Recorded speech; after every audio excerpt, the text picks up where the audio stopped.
Recentemente, o deputado Luiz Felipe de Orleans e Bragança, do PL, apresentou um projeto para proibir a aplicação da Lei Sharia no Brasil. Segundo ele, o objetivo é proteger as liberdades individuais por meio dessa proibição. Para entender essa ideia, é necessário entender o que é a Sharia e seus efeitos na vida dos indivíduos. Este é o Visão Libertária, sua fonte de informações descentralizadas e distribuídas. Ajude a propagar as ideias da liberdade. Deixe o seu like e compartilhe com seus amigos. Um artigo seu pode virar vídeo aqui também, sabia? Este artigo foi escrito por Mr. Caleb, revisado e narrado por Gordinho Caipira. A Lei Sharia é a compilação das regras de conduta individual para o islamismo. Essas regras são tiradas principalmente do Alcorão, o livro sagrado islâmico, mas também de outros textos que completam a religião. A origem religiosa das regras é justamente o que diferencia esse sistema legal das leis tradicionais, pois qualquer violação da lei é tratada como uma afronta a Deus e blasfêmia contra a religião. Como se trata de uma doutrina religiosa e não de uma lei feita para aplicação nos países, a Sharia age como executora da vontade divina e busca regular tudo. Curiosamente, Sharia do árabe significa algo como fonte ou água, e o nome da lei evoluiu para o sentido de caminho para a fonte. Desse modo, muitos muçulmanos veem a Sharia como a trajetória que cada indivíduo deve seguir para chegar ao paraíso. Assim como em quase todas as religiões, os fiéis devem seguir determinadas regras para chegar ao divino. Na prática, em muitos países, a Sharia se tornou algo muito maior. Ela se tornou uma lei positiva, ou seja, uma lei imposta pelo Estado. Em alguns países árabes, que têm o islamismo como religião oficial, a Sharia é escrita na Constituição como a fonte de toda a legislação, para que todas as leis do país se encaixem na lei religiosa. Como lei divina, a Sharia intervém em todas as áreas da vida individual. Na vida pessoal e corporal, mulheres são obrigadas a seguir códigos de vestimenta estritos que escondam todo ou quase todo o corpo, exibindo apenas o rosto, olhos ou sequer isso em alguns casos. A segregação por gênero é obrigatória em espaços públicos, e a homossexualidade, ou mesmo qualquer sinal que um homem é pouco masculino, o que pode incluir raspar a barba, por exemplo, são proibidos. No casamento, mulheres recebem heranças menores, homens têm direito a múltiplas esposas, geralmente 4, e mulheres precisam de autorização de um homem responsável para ações da vida pública, incluindo para falar em alguns casos. Na economia, a lei sagrada do islamismo proíbe a cobrança de juros, chamado por eles de riba, e impõe o zakat, um imposto religioso que cobre não apenas a renda, mas todo o patrimônio. Enquanto os dois primeiros pontos foram historicamente comuns em diversas teocracias, a lei se aproxima do modelo autoritário dos estatistas ao impor a existência de bancos islâmicos que sejam regulados pelo Estado. A blasfêmia e a negação religiosa são equiparadas a ataques contra as instituições estatais, como se fossem o crime de atentado violento contra o Estado Democrático de Direito e atentado contra a democracia aqui no Brasil. A lei islâmica aplicada ao Estado também proíbe o consumo de álcool e carne de porco, obriga os indivíduos a orar, impõe jejuns no Ramadã, mês religioso calculado conforme o calendário lunar, e nas interpretações mais tradicionais do Alcorão, proíbe música, dança e entretenimento. Por fim, a lei Sharia também tipifica as punições para alguns dos crimes.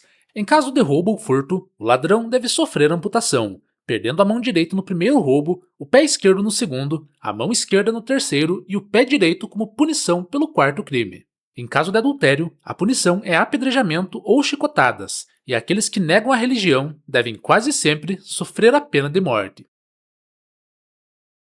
Quando o Estado se torna aplicador da religião, surgem mecanismos estatais dedicados à violação das liberdades individuais e também à fiscalização religiosa e moral. Exemplos claros disso são a Polícia da Moral na República Islâmica do Irã e a antiga Mutawa, que cumpriu o mesmo papel de fiscalização na Arábia Saudita, até ter seus poderes drasticamente reduzidos no ano de 2016. Na Arábia Saudita, que é um exemplo de aplicação da Sharia como lei estatal, não existe código civil completo, já que a lei nacional é desenhada de modo a complementar a lei religiosa. Punições como chicotadas, apedrejamento e amputações podem ser aplicadas, embora cada vez menos frequentes. Reformas recentes também legalizaram o entretenimento e concederam a mulheres o direito de dirigir, mas os bancos ainda são religiosos e estatais. O Irã é um dos exemplos mais claros e famosos da aplicação da Sharia pelo Estado. A Guarda Revolucionária Iraniana, responsável pela Revolução Islâmica, que tomou o controle do país em 1979, atua em conjunto com a Polícia da Moral para fiscalizar a vestimenta, o comportamento, a fé a mídia e a economia, aplicando punições graves a qualquer um que pisar fora da linha da Sharia. Por causa desse rigor nas leis da teocracia islâmica, mas principalmente pela péssima gestão dos legisladores sobre a inflação e a impressão de moeda, ocorreram grandes protestos a partir de dezembro do ano passado, os quais foram reprimidos com muita violência, conforme as piores punições da Sharia. Outro caso relevante ocorreu em 2021, quando o então presidente americano Joe Biden ordenou a retirada das tropas dos Estados Unidos do solo do Afeganistão. O grupo radicalista islâmico Talibã tomou o controle da nação imediatamente, impondo punições extremas em público, fim da educação para mulheres e a proibição de música em público. Como a Sharia é a única lei em vigor no país, o Afeganistão é um dos maiores exemplos de intervenção estatal completa na vida individual. Em algumas províncias da Nigéria, a Sharia não é aplicada pelo Estado, mas sim por grupos jihadistas, aqueles que lutam a guerra santa do islamismo, como Boko Haram, o Estado Islâmico e outros grupos de bandidos armados. Embora o governo nigeriano seja contrário a esses grupos radicais, ele não tem controle algum sobre as províncias do norte, onde os terroristas atuam e matam como punição severa aqueles que rejeitam a fé islâmica. De forma geral, a Sharia é apoio para a legislação em países como a Jordânia, o Paquistão, o Egito, a Malásia, a Indonésia, o Marrocos, a Tunísia, os Emirados Árabes Unidos e o Kuwait, apesar de não ser a fonte de lei principal do Estado nesses países. Na Bósnia e na Turquia, a Sharia é seguida pelos fiéis como uma opção legítima e individual de estilo de vida, não violando as liberdades de cada um.